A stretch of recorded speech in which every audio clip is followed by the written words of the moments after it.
नमस्कार, स्वागत है आपका फिफाना हिंदी क्लासेस के यूट्यूब चैनल पर। और इस चैनल पर आपको कॉलेज एजुकेशन से लेकर कंपटीशन क्लासेस तक का पूरा पाठ्यक्रम उपलब्ध होगा।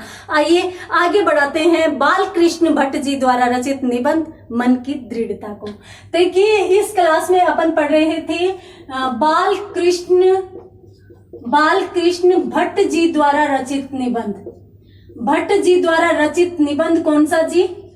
मन की दृढ़ता।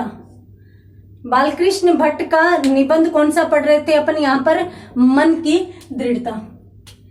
देखिए, इस निबंध में अपनों ने सबसे पहले बात की कि मन की दृढ़ता है क्या। मन की दृढ़ता है क्या? तो लेखक कहते हैं कि ये सबसे उत्तम धर्म है, मनुष्य का सबसे उत्कृष्ट गुण है। अब ये तो लेखक बता देते हैं, तो लेखक क्यों कहते हैं कि ये तो हम जानते हैं कि मन की दृढ़ता एक उत्तम धर्म है, एक बहुत अच्छा लक्षण है, तो फिर हम इसके संदर्भ में ये कथोपकथन क्यों कर रहे हैं? कथोपकथन का मतलब होता है हम इस पर विचार विमर्श क्यों कर रहे हैं, हम बात क्यों कर रहे हैं, इसका उद्देश्य क्या है? तो लेखक यूं कहते हैं, देखिए, कोई ना कोई बात का कोई उद्देश्य तो होना चाहिए। ऐसे तो नहीं हो कि निरर्थक ही अपन बातें करते जाएं। तब बालकृष्ण भट्ट कहते हैं कि सबसे पहले अपन उद्देश्य तो देख लें कि इसके बारे में बात करने का उद्देश्य क्या है। तो लेखक यूं कहते हैं कि जी बात करने का उद्देश्य ये है कि हम जानते हैं कि मन की दृढ़ता एक सकारात्मक और उत्तम धर्म है। पहली बात कि जिस व्यक्ति में यह गुण है, ये वाला गुण है ना, जो व्यक्ति मन से दृढ़ है, तो यदि हम इसकी प्रशंसा करेंगे तो उसके प्रति हम सहानुभूति व्यक्त कर देंगे और वो हर्षित हो जाएगा, वो प्रसन्न हो जाएगा। एक पहला उद्देश्य तो ये। हालांकि मैंने आपको पिछली क्लास में भी बता दिया था कि भट्ट जी के निबंधों की जो शैली है वो व्यंग्यात्मक शैली है। अब देखिए, उन्होंने कितने मतलब हंसते और कितनी अच्छी बात कह दी कि जो व्यक्ति मानसिक रूप से दृढ़ता बनाए रखता है उसकी प्रति प्रशंसा होगी तो उसके प्रति हमारी सहानुभूति होगी और वो हर्षित हो जाएगा, वो खुश हो जाएगा। एक उद्देश्य तो इसके संबंध में बात करने का ये हो गया। अब दूसरा उद्देश्य क्या है जी? दूसरा उद्देश्य ये है कि यदि अपन इसके बारे में बात करेंगे तो सामान्यतः कोई गुण होता है। मान लो कि सोना है, ठीक है। अब सोना एक बहुत ही सुंदर पदार्थ होता है, खनिज पदार्थ होता है। अब ये सीधा का सीधा सोना है। मान लो आपके पास बिस्किट है, अब उसको आपने तराश करके और गहने बना लिए। अब मुझे आप ये बताइए कि ये ज्यादा सुंदर दिखेगा, ये ज्यादा सुंदर। अब आप बिस्किट तो गले में लटका के घूम नहीं सकते, आप शायद गहने ही पहनेंगे क्योंकि वही खूबसूरत लगेंगे। तो इसलिए लेखक यूं कहते हैं कि किसी भी गुण पर यदि अपन और अधिक विचार करेंगे और उससे संबंधित विभिन्न पक्षों को उद्दीप्त करेंगे तो शायद वो और भी अधिक निखर कर हमारे सामने आएगा। और वो किस प्रकार से निखर कर हमारे सामने आएगा? खराद पर चढ़ाए गए नगीने के समान हमारे समक्ष निखर कर आएगा।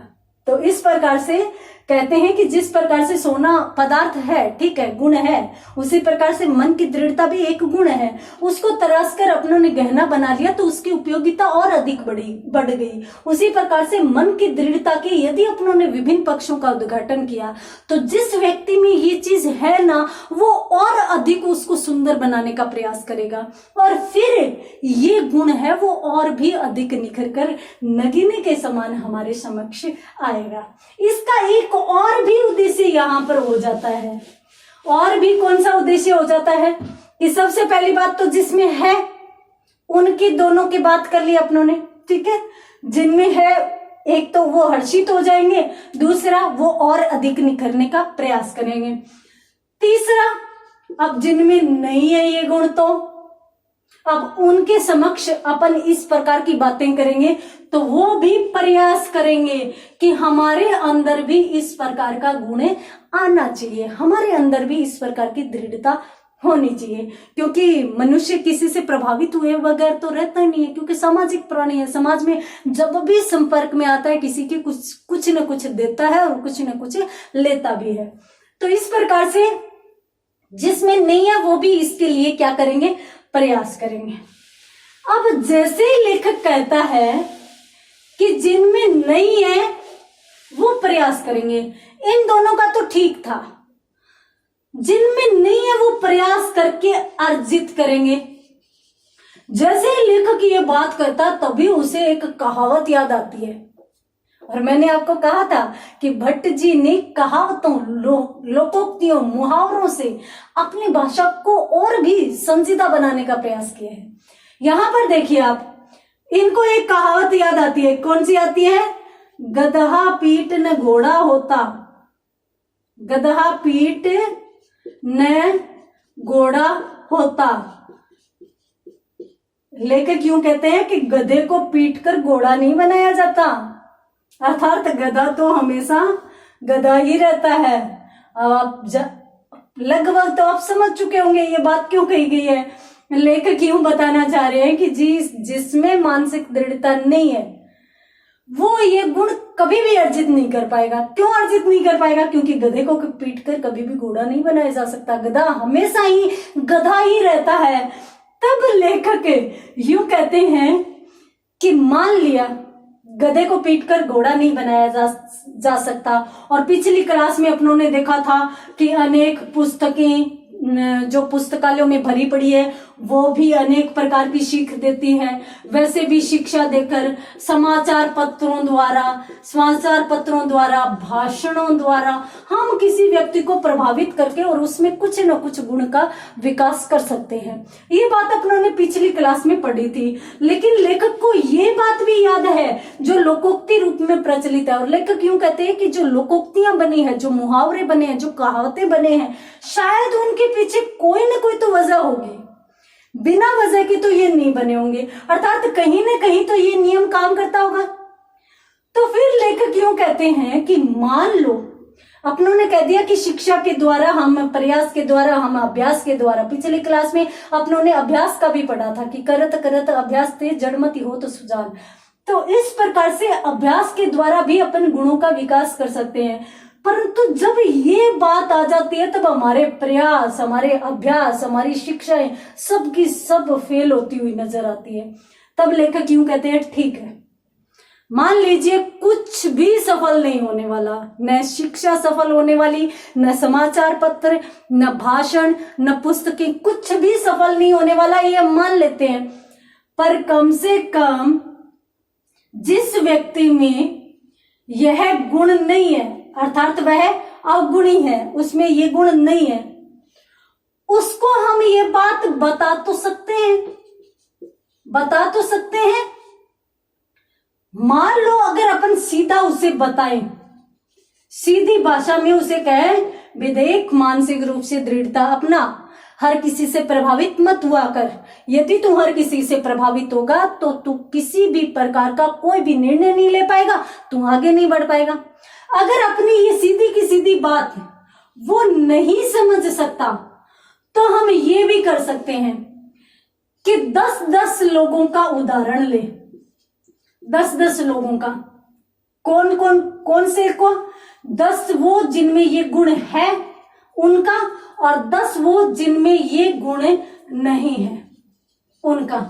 और उन 10-10 लोगों की पूरी व्याख्या इसके समक्ष अपन व्यक्त करें, पूरा का पूरा जीरो से अपन बताएं कि देख, जिनमें ये गुण है उनको ये फायदा हुआ, जिनमें ये गुण नहीं है उनको ये नुकसान हुआ। और जब अपन पूरा का पूरा विचार विमर्श इसके समक्ष रखेंगे तो शायद इसकी बुद्धि रूपी लैंप प्रकाशित हो जाए। देखिए कितनी सुंदर व्यंजना दी है इन्होंने। बुद्धि को किसका उपमान दिया है? लैंप का, क्योंकि लैंप से प्रकाश होता है, तो कि शायद उसकी बुद्धि रूपी लैंप ये जो अंधकार में था उस अंधकार से प्रकाश फैला दे, यानी बुद्धि रूपी लैंप है वो इस अंधकार को मिटा दे और वो हर एक व्यक्ति से प्रभावित होना छोड़ दे। लेखक कहते हैं पहली बात तो ये कि जिस व्यक्ति में ये गुण नहीं है उसके समक्ष अपनों ने इस प्रकार के उदाहरण रखे तो शायद उसकी बुद्धि लैंप प्रकाशित हो जाए और वो प्रकाशित होकर इस अंधकार को मिटाकर और कुछ सोचने विचारने की क्षमता का विकास कर ले। और लेखक कहते हैं कि निबिड़ अंधकार यानी जो घना अंधकार था उसको उसकी बुद्धि नष्ट कर दे। या तो ये हो सकता है। दूसरी बात, यदि फिर भी उसे समझ में नहीं आए तो हम उसे उसके हाल पर छोड़ देंगे, परंतु कम से कम समाज में हमारी ये इज्जत तो रहेगी कि हाँ बताया तो था, प्रयास तो किया था। यानी लेखक यहाँ पर इसलिए भी बचना चाहते हैं कि किसी भी व्यक्ति में कोई अवगुण है, वो अवगुणी है, तो कम से कम हमारे ऊपर ये इल्जाम नहीं आए कि हमने उसको सुधारने का प्रयास नहीं किया। तो लेखक यूं कहते हैं कि यहाँ पर अपन इस प्रकार के विचार विमर्श करके उनको ये तो बताए, उसको ये तो बताए, अर्थात समाज में हमारी ये तो थू नहीं हो कि आप लोगों ने प्रयास ही नहीं किया, आप लोग किस काम के थे, आप समझदार लोग किस लिए हो जब एक व्यक्ति को समझा नहीं सकते, बता नहीं सकते। और इस प्रकार की बातें अपन समाज में देखते भी हैं। तब लेखक क्यों कहते हैं कि हमारे ऊपर इस प्रकार का तो कम से कम कोई भी इल्जाम नहीं आएगा। तो इस प्रकार से लेखक है वो इन दोनों ही पक्षों पर विचार विमर्श करते हैं और विचार विमर्श करते हुए और फिर एक जगह फिर पहुंच जाते हैं। लेखक कहते हैं कि देखिए, एक व्यक्ति में मानसिक दृढ़ता है, मानसिक दृढ़ता है। अब हमें क्या करना है, उसका उदाहरण देके और वो मानसिक दृढ़ता दूसरे व्यक्ति में उस गुण को लाना है या दूसरे व्यक्ति तक उस गुण को पहुंचाना है।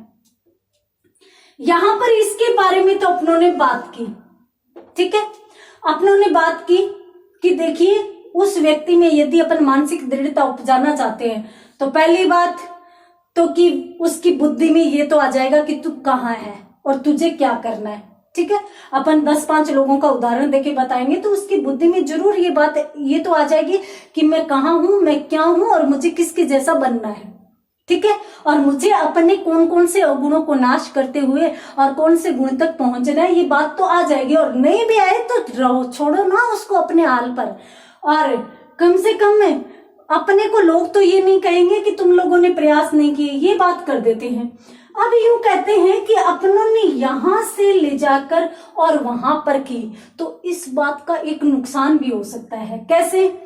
लेखक यूं कहते हैं कि एक पेड़ जो हरा भरा है, बिल्कुल हरा भरा पेड़ है, ठीक है। अब आपने क्या किया, सबसे पहले तो उसकी 2-3 हरी डालियां काटी और दूसरे पेड़ पर ले जाकर रख दी। उसके जो रगो रेशे थे, रगो रेशे क्या होता है कि उसकी रग और रेशे यानी उसकी छोटी मोटी डालियां, लताएं जो भी है दूसरे पेड़ पर ले जाकर रखी। क्या वो डालियां हरी भरी हमेशा के लिए रह पाएगी? तो लेखक कहते हैं कि क्या यहाँ पे ये चीज लाना संभव होगा? आप स्वयं समझ लीजिए, ठीक है। उसके बाद लेखक यूं कहता है कि मान लो अब यहां से अपन इसको वहां ले जाते हैं, अर्थात यहां से अपन चाहते हैं कि यहां से समाप्त कर दे और वहां पर स्थापित कर दे। तो एक पेड़ को यदि अपन जड़ से काट देते हैं तो क्या वो बाद में जिंदा रह पाएगा? आप स्वयं बता दीजिए कि क्या ये पेड़ एक बार काट देने के बाद जिंदा रह पाएगा? तो लेखक कहता है कि नहीं, ये तो संभव ही नहीं है कि एक व्यक्ति एक पेड़ को यदि दूसरी जगह आरोपित करे, बड़े पेड़ को, या फिर कहीं दूसरी जगह पर स्थापित करना चाहे या कहीं दूसरी जगह पर रख दे काट के, तो वो हरा भरा नहीं रह पाएगा, वो सूख जाएगा। उसी प्रकार से कहते हैं कि ये संभव नहीं है कि किसी भी एक व्यक्ति के गुण को दूसरे में स्थापित कर दिया जाए। फिर लेखक यूं कहते हैं कि ये तो चीजें ईश्वर प्रदत्त होती है, देव द्वारा दी गई होती है। अब यहाँ पर मैं आपको बता देती हूँ, देखिए, एक तो देव शब्द होता है और एक दैव शब्द होता है, ठीक है।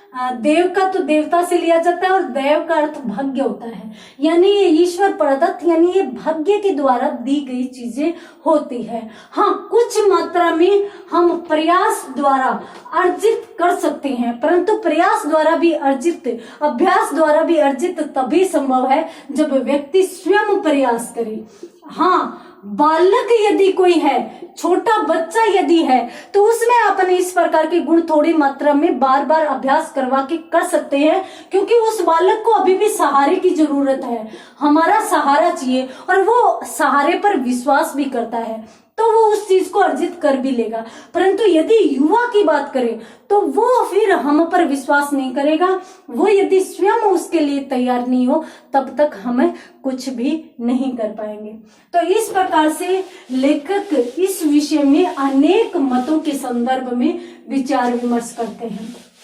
उसके बाद लेखक पहुंचते हैं कि देखिए, मानसिक दृढ़ता उत्तम धर्म है। मानसिक दृढ़ता यानी मैंने जो ठान लिया वो मुझे करना ही है, चाहे कुछ भी हो जाए। तो इस संदर्भ में एक और भाव नहीं होता हमारे मन का, जिसे अपन हठ कहते हैं, वो भी क्या होता है, मैंने जो सोच लिया, मैंने जो समझ लिया, मैंने जो निश्चय कर लिया वो मैं करूंगा ही, ठीक है। तो क्या मानसिक दृढ़ता और हठ एक ही है?